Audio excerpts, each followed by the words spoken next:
1절부터 17절까지 말씀입니다. 한 절은 제가, 한 절은 여러분이 함께 교독하시겠습니다. 제가 먼저 읽겠습니다. 내가 참 포도나무여 내 아버지는 그 농부라.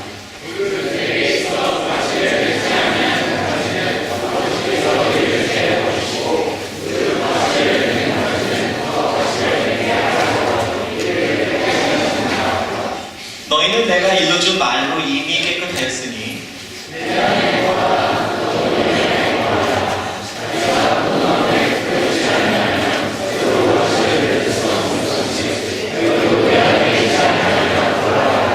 나는 포도나무여 너희는 가지니 저가 내 안에 내가 저 안에 있으면 이 사람은 과실을 많이 맺나니 나를 떠나서는 너희가 아무것도 할 수 없습니다.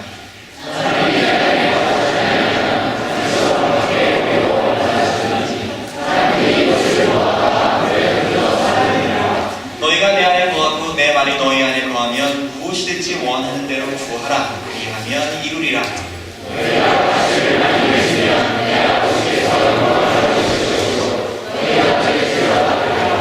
아버지께서 나를 사랑하신 것 같이 나도 너희를 사랑하였으니 나의 사랑 안에 거하라.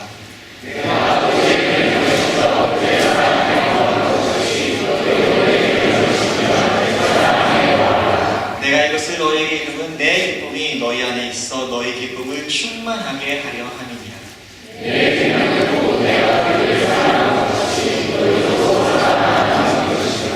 사람이 친구를 위하여 자기 목숨을 버리면 이에서 더 큰 사랑이 없나니.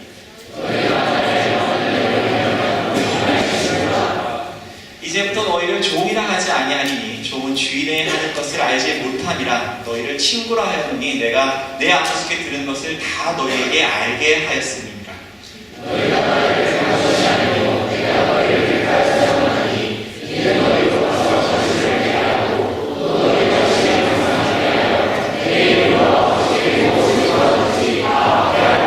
함께 읽겠습니다. 내가 이것을 너희에게 명하고 너희도 서로 사랑하게 하려 함이니라.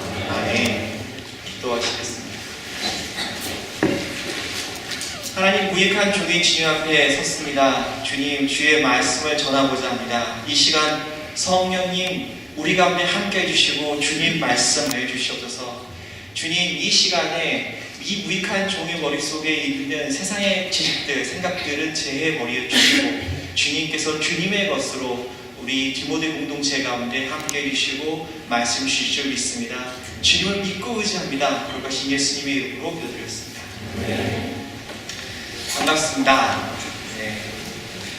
제가 오랫동안 사역을 하긴 했었는데 뭐 전도사님 이렇게 얘기 듣는 걸 별로 안 좋아해서 그냥 쭉 앉아서 형제님으로 불리기를 바랬습니다. 목사님 자리를 안 계시는 분으로 제가 어쩔 수 없이 말씀을 나누게 됐습니다. 그래서 제가 이 얘기를 듣고 계속 한 4주 정도 기도하면서 하나님 어떤 말씀을 함께 나눌까요? 했을 때 하나님께서 계속해서 말씀 주셨던 말씀이 요한복음 15장이어서 그래서 이 말씀을 함께 나누도록 하겠습니다. 지금 요한복음 15장은 예수님이 예수님의 공생애를 사시고 이제 십자가를 지시기 바로 직전 6월절, 마지막 6월절에 제자들과 함께 6월절 만찬, 함께 식사를 하면서 6월절 절기를 지키는 도중에 이 6월절 예식에는 어떤 예식이 있냐면 포도주 4잔을 모든 사람들이 함께 마시면서 하나님께서 이스라엘 백성을 이집트에서 이끌어내시고 그 고된 노역에서부터 구출해내시고 그리고 구원하여 주셨고 택하셔서 구원하여 주셨고 그리고 새 땅으로 인도해 주시는 것에 대해서 이 4가지 것에 대해서 기뻐하면서 포도주를 4잔을 마시는 식사의 의식이 있는데 그 절기를 지키는 의식을 행하는 가운데 제자들과 함께 포도주를 마시면서 하신 말씀이에요. 그러니까 이 포도주를 마시면서 그냥 생각났으니까 포도나무를 얘기를 하셨을까요? 왜 성경에 뭐 무화과나무도 있고 뭐 감람나무도 있고 뭐 나무 많이 나오는데 왜 하필이면 포도나무 그러니까 이걸 가지고 좀 고민이 좀 돼요. 그리고 이 말씀 읽다 보면 충격적인 얘기도 막 나오거든요. 그래서 2절에 보니까 예수님이 뭐라고 하셨냐면 과실 못 맺으면 그냥 잘라서 버린다라고 얘기를 하신 거예요. 그래서 굉장히 충격적이죠. 우리가 분명히 예수님 안에 있는데, 예수 믿고 구원받았는데, 그런데 열매를 못 맺으면 하나님이 잘라서 버려요? 무섭잖아요. 저는 굉장히 무서웠어요. 제가 이 말씀을 읽을 때, 묵상할 때, 우리가 잘 믿지 않으면 하나님이 날 잘라서 버리나? 그럼 난 뭐지? 이런 생각들.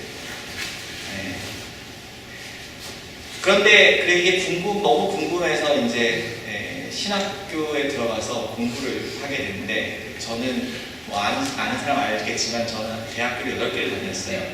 궁금한 게 있으면 들어가서 공부를 해요. 그리고 그 궁금한 게 해결이 되면 학교를 그만뒀어요. 그래서 8개를 다녔어요. 제 신학교에서 이게 너무 궁금해서 신학교를 들어갔어요. 그래서 신학 공부를 했어요. 지금은 하나도 기억이 안 나요. 그런데 신학교를 다닐 때에는 헬라어를 굉장히 열심히 공부했어요. 그래서 원서로 성경을 읽었어요. 지금은 못해요. 그러니까 지금 저한테 뭘 물어보면 아무것도 몰라요. 굉장히 오래전 얘기예요. 제가 신학교를 졸업한 게 2000년이기 때문에 2000년도에 뭐 하셨어요? 2000년도에 신학교를 졸업했는데 제가 신학 공부하면서 원서로 이 공부를 하면서 읽으면서 제가 놀라운 사실을 알게 됐어요. 그게 뭐였냐면 여기에서 얘기하는 제해버리시고 라는 이 말씀에 사용하고 있는 단어가 들어올린다는 단어와 동일한 단어라는 것을 알게 됐어요. 그리고 성경에 이제 원어는 사전이 있는데 사전에 보면 같은 단어인데 다른 의미로 사용되고 있는 경우에 사전에 쓰여 있어요. 몇 장 몇 절에는 이 의미로, 몇 장 몇 절에서는 이 의미로 사용되고 있다. 그런데 제해버리고라고 번역이 되고 있는 경우는 유일하게 요한복음 15장 2절에서만 이렇게 쓰이고 있어요. 그래서 제가 좀 더 이따가 얘기를 할 텐데 뭔가 이상한 얘기들이 좀 더 나와요. 왜냐하면 지금 4절에 보니까 내 안에 거하라 나도 너희 안에 거하리라 가지가 포도나무에 붙어있지 아니하면 절로 과실을 맺을 수 없음같이, 그러니까 이 성경 말씀 뭐라고 얘기하고 있냐면 붙어있기만 하면 저절로 열매를 맺게 된다고 4절에 분명히 얘기를 하고 있는데 2절에서는 붙어있는데도 열매를 맺지 못하면 제해버린다. 그 말이 안 되잖아요. 그래서 제가 포도나무에 대해서 연구를 하기 시작했어요. 우리 포도나무 사진 좀 보여주시겠어요? 포도나무 어떻게 생겼는지 잘 모르는 사람 많더라고요. 여기 보시면 이렇게 포도가 덩굴이에요. 포도는 이렇게 뭐 사과나무처럼 이렇게 나무고 자라가지고 혼자 가지가 이렇게 힘이 있는 게 아니고 덩굴이라서 가지가 이렇게 뻗쳐서 다른 무엇인가를 타고 이렇게 힘을 받는. 그래서 지금 이제 농부들이 지금 어떻게 하고 있냐면 포도나무 우에다가 철사를 이렇게 쭉 놔가지고요. 이 포도나무 가지가 이 철사를 타고 이렇게 힘을 받아서 유지가 될 수 있도록 지금 이렇게 하고 있는 거예요. 다음 사진 보여주세요. 그럼 이제 포도가 이렇게 탐스럽게 열려요. 맛있게 생겼죠? 먹고 싶지 않아요? 네. 자, 그 다음 사진 보여주세요. 이게 작년에 신문에 나온 건데요. 한 그루의 포도나무에서 2200송이의 포도가 열렸어요. 그런데 이 한 그루 포도나무가 무려 490제곱미터, 그러니까 가로 22.14m, 세로 22.14m로 자란 거예요. 이렇게 쭉 옆으로. 그러니까 이게 왜 가능한 거냐면 이 가지가 잘 자랄 수 있도록 위에다 철사를 이렇게 잘 놔줘가지고 잘 펼쳐진 거죠. 그러니까 한 몇 년 전까지 최고 신기록이 1200송인가 이랬는데 이 농부가 굉장히 농사를 열심히 잘 친 거죠. 그래서 무려 2200송이를 훼손했어요. 자, 다음 사진 보여주세요. 자, 그런데 지금 여기 보이신 이 포도밭은 현대적인 포도밭이 아니에요. 지금 이 포도밭은 예수님이 말씀을 전하신 이 당시의 포도밭이에요. 옛날 포도밭은 이렇게 생겼어요. 그러니까 예전에는 철사가 없었기 때문에 지금처럼 포도를 이렇게 잘 키울 수 있는 방법이 없었어요. 그래서 지금 보시면 포도가 이렇게 막 덩글덩글 이렇게 져야 되는데 지금 여기에는 뭐밖에 없어요. 아주 핵심적인 몇 개 가지만 있고 나머지는 다 잘라져 있어요. 이 다음 사진을 보여주세요. 이제 여기 보시면 이제 이게 아까 그 포도나무가 지금 이렇게 포도를 맺고 있는 거죠. 그러니까 지금 보시면 포도나무가 나이가 많을수록 밑둥이 점점 굵어지는데 지금 밑둥이 상당히 굵은 걸로 봐서 이 포도나무는 상당히 나이가 많은 것 같은데 그런데 지금 옆송이 안 열려있죠. 여기 보시면 아까 요즘에 농사 짓는 걸로 치면 2200송이가 달려있어야 되는 포도가 여기는 아마 많다고 쳐봐야 한 30송이 밖에 안 될 거예요. 자, 그러니까 예수님이 비유를 들었던 포도나무는 지금 이 나무라고 생각을 해보세요. 포도 가지에서 이제 줄기가 이렇게 나오겠죠. 줄기가 나오면 이 줄기가 처음에는 연약한 줄기라서 하늘을 향해서 쭉 자랄 거예요. 그러다가 이 줄기가 어느 정도 커지면 무게가 생기면 이제 어떻게 되냐면 처져요. 옆으로 이렇게. 그러면 농부들이 어떻게 하냐면 그 처진 가지를 돌로 이렇게 개어서 가지를 힘을 이렇게 받쳐서 들어 올려줬어요. 그게 농부가 하는 일이었어요. 그러면 포도 가지가 거기에서 포도를 맺기 시작해요. 그런데 만약에 농부가 이 처진 가지를 들어 올려주지 않으면 이 포도나무는 줄기에서 또 뿌리가 나와요. 그래서 뿌리가 나와서 여기에서 자기가 혼자서 살아보려고 아둥바둥 힘을 쓰게 되는데 뿌리를 내리면 그 줄기는 포도를 맺지 못해요. 그러니까 그리고 또 병충해도 취약해져요. 그러니까 포도나무 잎이 바닥에 닿으면 포도 가지가 병이 들게 돼요. 포도 열매도 맺지 못하게 돼요. 그렇게 되면 이 가지는 어떻게 되겠어요? 재해야 되겠죠. 자, 일단은 뭐를 하냐면 일단은 농부는 가지가 떨어지면 그 가지를 들어 올려요. 그런데 이 가지가 다시 지 마음대로 내려가요. 나는 내 혼자 힘으로 서볼 거예요 라고 생각을 하고 가지가 자기가 안간힘을 쓴다고 생각해 봅시다. 저는 예수님이 포도나무에 비유를 든 건 이유가 있다고 생각해요. 왜냐하면 다른 가지들은 자기 힘으로 스스로 설 수 있어요. 그런데 포도나무 가지는 자기 힘으로 스스로 설 수 없어요. 아무리 좋은 포도나무 가지도 자기 힘으로 스스로 설 수가 없어요. 여러분이 아무리 믿음이 좋고 아무리 신앙생활을 잘하고 아무리 도덕적이고 정말 잘 살아도 여러분 스스로의 힘으로는 잘 설 수가 없어요. 예수님 포도나무를 비유를 드신 거는 그 때문에 비유를 주셨다고 저는 생각을 해요. 좋은 포도나무를 키우기 위해서 이제 와인의 생산을 할 때 와이너리들은 어떻게 포도나무를 키우냐면 한 6년에서 7년 정도는 포도가 꽃을 피우면 꽃을 다 따버려요. 그래서 포도가 어떻게 못하게 하냐면 열매를 맺지 못하게 만들어요. 그래서 포도가 모든 에너지를 어디다 쓰게 만드냐면 뿌리를 내리는데 힘을 쏟게 만들어요. 그리고 물을 많이 줘요. 좋은 포도밭은 어떤 포도밭이냐면 봄, 여름, 가을에 비가 내리지 않는 땅이에요. 그런데 겨울에는 비가 많이 내리는 땅에 있는 포도밭이 좋은 포도밭이에요. 그래서 땅속 깊숙한 곳에는 지하수, 물이 많은데 땅의 표피에는 물이 별로 없어요. 좋은 포도밭에 위치가 미국에도 좋은 포도밭이 있죠. 나파밸리를 가면 샌프란시스코 30분 정도 차를 타고 위에 올라가면 나파밸리라는 곳이 있는데 이 샌프란시스코는 화창한 날이 1년에 한 30일 정도밖에 안 돼요. 구름이 껴있거나 뭐 비가 약간 내리거나 이런 날씨죠. 나파밸리에서 조금 더 올라가면 그 위쪽으로 올라가면 시애틀이 있는데 거기도 늘상 비가 와요. 근데 나파밸리가 참 신기한 게 이 계곡만큼은 항상 화창해요. 그래서 여러분 윈도우 XP라고 옛날에 컴퓨터 쓰시면 바탕화면에 등산이 나오는데 이 동산이 나파밸리 사진이에요. 나파밸리에서 그러니까 포도는 이제 어느 정도 수령이 지나면 포도를 다 뽑고 땅을 씌워준 휴지기가 있는데 그 휴지기 때 그 동산을 찍어서 윈도우 XP 바탕화면에 썼던 거예요.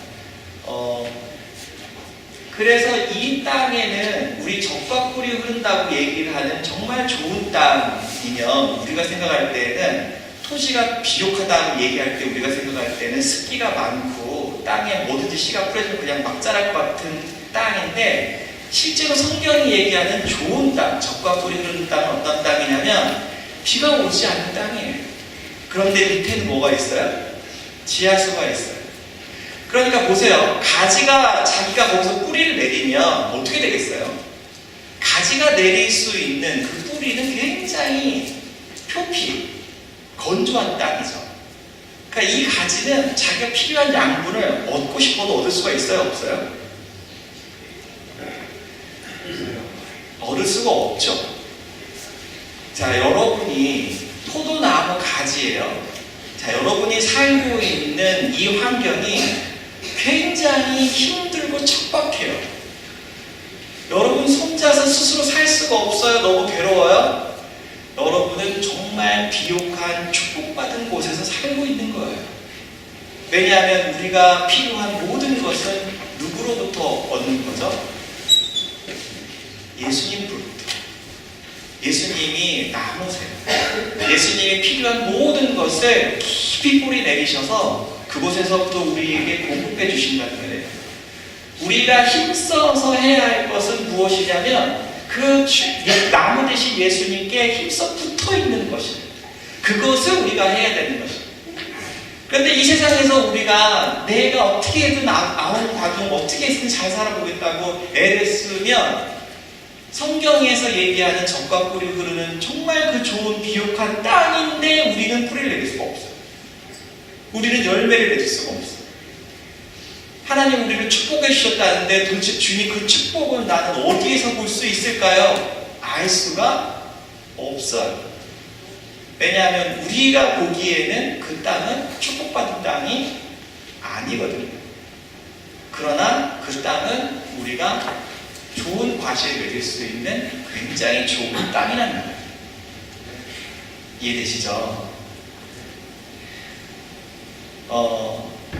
2절에 보니까 이제 그만 보이셔도 될 것 같아요. 감사합니다. 2절에 보니까 농부 대신 아버지 하나님께서 뭘 하신다고 하셨냐면 가지를 들어 올리는 것뿐만 아니라 깨끗게 하신다고 하셨어요. 그래서 어떻게 할 수 있도록? 열매를 잘 맺을 수 있도록. 이 성경에서 깨끗게 한다는 표현들이 종종 나오는데 특히 무엇과 관련해서 나오냐면 복음과 관련해서 나와요. 지금 요한복음 14장에 15장 밤 직전에 예수님이 무슨 얘기를 하냐면 제자들에게 이제 예수님이 십자가를 지셔야 될 것에 대해서 얘기를 하세요. 복음에 대해서 얘기를 들을 때 항상 같이 성경에서 나오는 말씀이 깨끗게 하잖아요. 그리고 바로 3절에 예수님이 뭐라고 하셨냐면 너희는 내가 일러준 말로 깨끗게 되었다고 얘기했어요. 이 깨끗게 되었다는 얘기는 대체로 우리가 복음을 받아들였을 때 우리가 주님의 은혜 가운데서 치유되고 회복되는 것을 의미합니다. 여러분이 소중하고 가치 있는 사람인 것을 믿으십니까? 여러분이 걸작품인 것을 믿으십니까? 근데 어떤 사람들은 자꾸 자기를 다른 사람과 비교해요. 나는 누구보다 GPA가 안 좋았어. 나는 누구보다 학교를 늦게 들어왔어. 나는 누구보다 학교를 늦게 졸업했어. 나는 대학원에 진학을 못했어. 나는 취업에 실패했어. 아니 직장을 들어가긴 했는데 그 직장이 다른 사람보다 연봉이 적어서. 나는 내가 관심 있는 여자친구가 있는데 이 친구는 날 안 좋아해. 나는 내 관심 있는 남자친구가 있는데 이 친구가 날 안 좋아해. 근데 이 친구가 딴 사람 좋아해? 그러니까 그 사람이 나머지 가치 있는 사람이고 나는 가치 없는 사람. 정말로 많은 사람들이 이런 생각을 해요. 자기의 가치를 어디에 많이 두냐면 다른 사람과 비교해서. 그 그 사람보다 내가 어떻게 됩니까? 여러분은 여기 유학생으로 왔잖아요. 그리고 한국에서 공부하고 있는 한국에 있는 지방대에 다니는 학생보다 여러분은 가치 있는 사람인가요?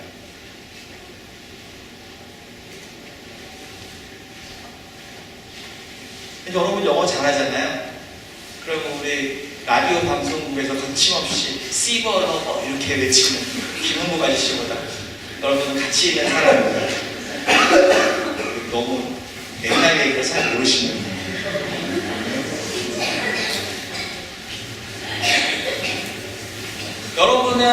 여러분 부모님이 이곳에 여러분을 보내줄 수 있었어요. 그런데 보내줄 수 없어서 못 오는 사람도 있어요. 그럼 여러분은 그 사람보다 괜찮은 사람인가요? 우리는 이런 고민을 많이 해봐야 돼요. 나의 가치는 어디에 있는가? 그리고 저는 굉장히 많은 사람들이 여기에서 굉장히 어려워하고 있는 것을 많이 봐요. 그래서 어떤 친구들은 잘 사귀고 있었어. 연인이 돼서, CC가 됐어. 잘 사귀고 있었는데 성적이 떨어졌어. 대학원에 진학을 실패했어. 헤어져. 왜 헤어지냐면 미래가 안 보여. 저 사람 가치가 없어. 스스로도 위축이 돼. 그래서 자기도 자신 있게 얘기를 못하는 거야. 대학원에 다니는 친구들, 학부생들은 그래도 대체로는 졸업을 하는데 대학원에서 공부를 하고 있는 학생들 중에 굉장히 많은 학생들은 학위를 받지 못하고 돌아가요. 그러니까 여기서 우리 학위를 마치는 학생들은 박수를 받아야 돼. 굉장히 어려운 것을 하고 있는 거니까. 물론 학부생들 중에도 절대 다수는 아니지만 한 30% 정도는 학사를 못 마친 상태로 돌아가요. 대학원 학생들은 약 70%가 학위를 못 받고 돌아가요.